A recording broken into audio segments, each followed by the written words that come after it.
What's good, guys? Welcome back to the channel, and today we will be previewing the game between Barcelona and Levante because, guys, at the end of the day, Barcelona, we won against Mallorca 3-0. Fabulous start to the new season, and you know what? I felt I was a bit too critical against Mallorca because Barcelona, at the end of the day, we won 3-0, and Barcelona, when I looked around in the league, Real Madrid, they really struggled against Osasuna. They needed a penalty, and surprise, surprise, are we surprised, right? Because Real Madrid needing a penalty to break a low block in their debut at the Bernabeu, need I say less, right? And then Atlético Madrid, when I looked at them, they really struggled. In matter of fact, they lost. They flat out choked against Espanyol. So looking back at it, Barcelona's 3-0 win against Mallorca was actually a very good result. And I just thought maybe the performance could have been better. But you know what? At the end of the day, we moved. We grabbed the 3 points, which is the most important thing. But guys, let's actually move on and speak about now the next coming game, which is Levante, guys. But before we do that, make sure to smash up the likes, subscribe to the channel, and also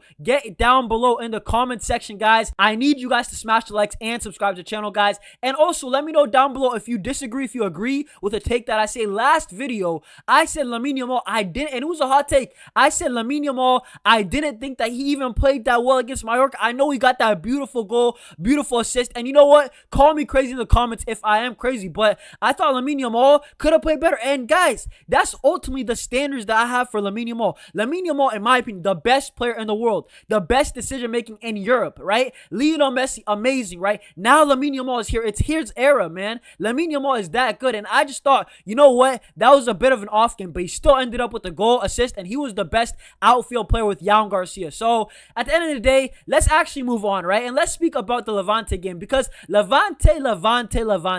When I think of Levante, I think of that game, right? In the 17-18 season, for those that remember, Ernesto Valverde, Barcelona, they were going for an unbeaten season in La Liga, which was unheard of. I don't think it's happened in La Liga before, an unbeaten season. Let me know in the comments if it's happened, but I don't think it's happened before. And Barcelona and Valverde, we had a squad, right? And it wasn't really the best team ever, but we were just winning and winning and winning. And you know what? We were so close. And towards the end, guess who we played? Levante. And Levante, in a game, by the way, Lionel Messi did not play that game. Lionel Messi was rested for that game. And Barcelona, they lost 5-4. That was the one game. Whenever I think of Levante, I just think about that game, man. I just had to bring it up. But let's actually speak about Levante now because they are a team that got promoted from La Liga 2 and they lost their opening game 2-1 to Deportivo Alavés.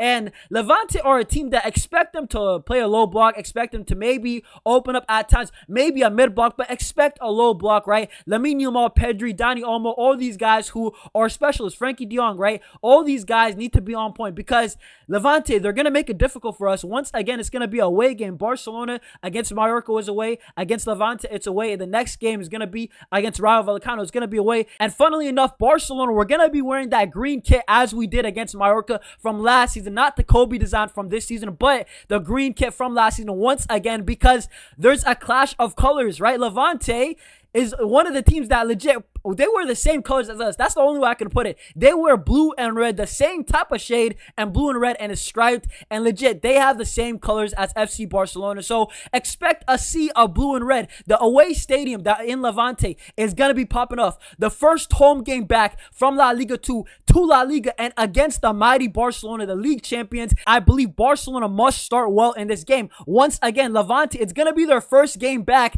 from La Liga 2 to La Liga against the mighty Barcelona. I stress that because I think in that first half, they're going to bring the heat. They're going to bring the energy. They're probably going to press out of their brains. Legitimately, they're going to run their socks off. So Barcelona, in that first half, if we can just make them tired, if we move the ball well side to side and just make some chances and score some goals and we're 2-0 up at the break like we were against Mallorca, I do think it's going to be enough to take us through. But I do think that first half is going to be tougher than the second half. The second half, I'm expecting us to sub in players, right? They're going to be tired by then defending behind the ball. But that first half, if Barcelona can have a 2-goal lead, a 3-goal lead would be a dream. That would be super ideal. I think Barcelona starting off this game, let's score the first goal, let's score the second goal, and then it's only going to get easier from there because once again, they're going to bring everything they got in the first 15 minutes. That might be the toughest 15 minutes that we play the whole game. But listen, I expect Hansi Flick to have a plan, right? He sets the standard so high, and I think he knows that we're playing a promoted side,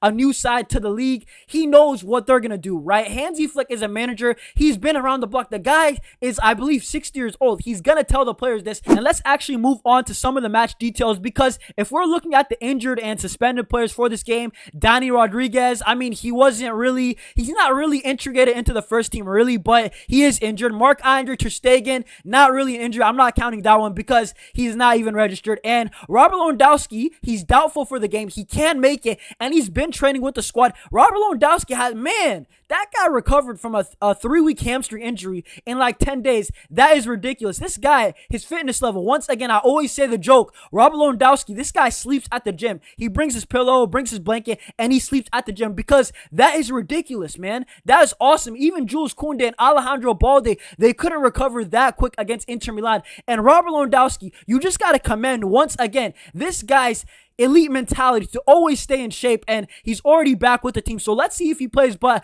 I expect him to come off the bench. And as for Levante, they have Maturu outright. They also have Pastor out with a broken finger. They have this guy named Godune, Ola Sagasti, and also I believe Arriaga. I don't know if I'm saying their names correctly, but all of these guys are out for until early September, so they should be missing this game. But Barcelona, at the end of the day, guys, it's a promoted team. I'm not trying to underestimate them, but it should be easy pickings. I believe the first half, once again, if we can get past that first half, Barcelona should ideally be winning this game by at least 3 goals. I really believe that. And maybe not a clean sheet away from home once again. This time, it's probably not going to be against 9 men, right? But Barcelona, we're sitting pretty, right? Already top of La Liga. Hopefully, we finish the season like that. But, man, hey, you know what? I'll say this, guys. It's nice to see Real Madrid and Atletico not in the picture. Barcelona are in the top 4, right? We're top of La Liga. Real Madrid nowhere to be seen. Atletico Madrid nowhere to be seen. They didn't even pick up a point. But, guys, I do want to actually move on and speak about my favorite part of these match previews, which is if I was Hansi Flick, which lineup would I put out there? Because, guys, let's start off with the back end.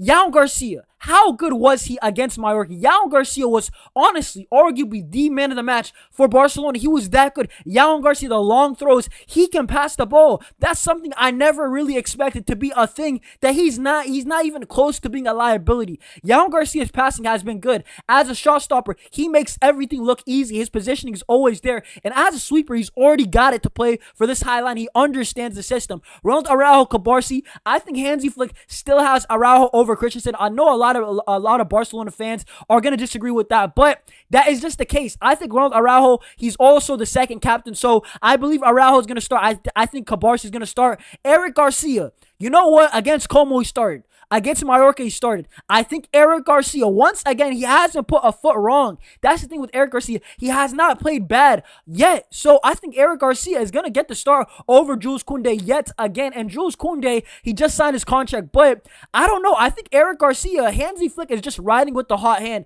Alejandro Balde, he's definitely going to get the start. Gerard Martin is not even registered. And Joffrey is just a youngster. It's not close yet. It's not a convo. It's Alejandro Balde. Pedri Gonzalez and Frankie de Jong in the midfield. Guys, Casado, all the links. I think Casado is going to stay at the end of the day, but I do think Frankie de Jong does get the start over Casado. I think Casado, right, with Frankie, I think Frankie's still way ahead of him. Casado's got to compete. He's got to make it close. Same with Gavi, right? Same with Marc Bernal once he gets back, but Pedri Gonzalez, once again, the only untouchable for me in the midfield. Fermin Lopez, I think this is the shocking one, right? Fermin Lopez, to be honest, guys, and we got to be fair, he didn't really take his chance against Mallorca. Dani Olmo, right, was coming off an injury off the bench, right? Fermin played ever so well against Como, but I don't think Fermin really impressed against Mallorca. He got subbed off to Dani Olmo. To be fair to him, Dani Olmo didn't play that good either, but I do think if Fermin doesn't take his chance this time, I think Dani Olmo is going to get the start against Rayo Vallecano.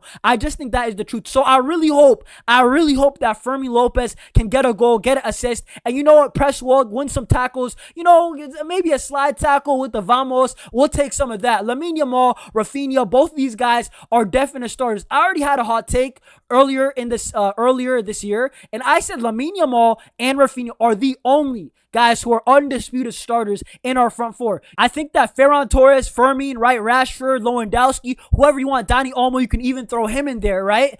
I think Lamine Yamal and Raphinha are the only 100% starters in the front four. Those two guys, Raphinha is too valuable when it comes to scoring, when it comes to clutch moments, to not have him out there on the pitch. He's done it too many times to, go against him. Let's be honest, Raphinha is that guy you want when it gets uncomfortable. Who's going to score that game-winning goal? It's going to be Raphinha, let's be honest. And Lamine Yamal is the guy that I always say, he gets the dominoes ticking. He's our best playmaker. And guys, ultimately, he's our best chance creator. He's our best dribbler. He's our best in too many aspects of football. So Lamine Yamal, overall for me, best player in the world, best player at Barcelona. So Lamine Yamal, Raphinha, they're going to start. And I think Ferran Torres still gets to start. Lewandowski's out. Rashford, in my opinion, I don't think he's going to start for at least the first 2 months. I think Ferran and Lewandowski got to be a little bit out of form for Rashford to even get a chance. I think Rashford has to play good off the bench. Ferran Torres, though, to be fair to him, scored a very good goal last game against Mallorca. He played to the whistle and he scored a very good goal. Nobody's really talking about it because of the controversy. But